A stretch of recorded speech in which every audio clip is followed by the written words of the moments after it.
నమస్కారం E6 TV breaking న్యూస్కి స్వాగతం. ఆంధ్రప్రదేశ్ పారిశ్రామిక ముఖ చిత్రంలో మరొక కీలక ఘట్టం ఆవిష్కృతమైంది. ఐటీ మరియు విద్యాశాఖ మంత్రి నారా లోకేష్ నేడు నెల్లూరు జిల్లాలో పర్యటించారు. దేశంలోనే మొట్టమొదటి అటానమస్ మారిటైమ్ షిప్ యార్డుకు ఆయన శంకుస్థాపన చేశారు. అంతకుముందు తిరుపతిలో ఆయనకు ఘన స్వాగతం లభించింది.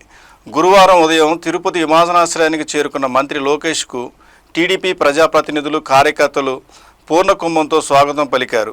ఎయిర్పోర్టు వెలుపల వేచి ఉన్న ప్రజల వద్దకు వెళ్లిన మంత్రి వారి కష్టాలను అడిగి తెలుసుకున్నారు. బాధితుల నుంచి అర్జీలు స్వీకరించి సమస్యల పరిష్కారానికి తక్షణమే చర్యలు తీసుకోవాలని అధికారులను ఆదేశించారు. తిరుపతి నుంచి నేరుగా బోగోలు మండలం జువెలదిన షిప్పింగ్ హార్బర్ వద్దకు చేరుకున్న మంత్రి సాగర్ డిఫెన్స్ పరిశ్రమ ఏర్పాటుకు శంకుస్థాపన చేశారు. ఇక్కడ autonomous maritime ship building and systems సెంటర్ను ఏర్పాటు చేయనున్నారు.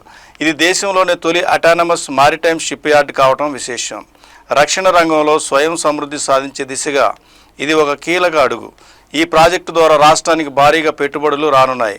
మొదటి దశలో 45 కోట్ల పెట్టుబడి పెడుతుండగా సుమారు 750 మందికి పైగా స్థానిక యువతకు ఉద్యోగ అవకాశాలు లభించనున్నాయి. రక్షణ రంగ ఉత్పత్తుల తయారీలో ఆంధ్రప్రదేశ్ ఒక గ్లోబల్ హబ్గా మారటానికి ఈ పరిశ్రమ దోహదపడుతుందని పారిశ్రామిక నిపుణులు భావిస్తున్నారు.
ఇవి బులెటిన్ విశేషాలు. చూస్తూనే ఉండండి E6 టీవీ.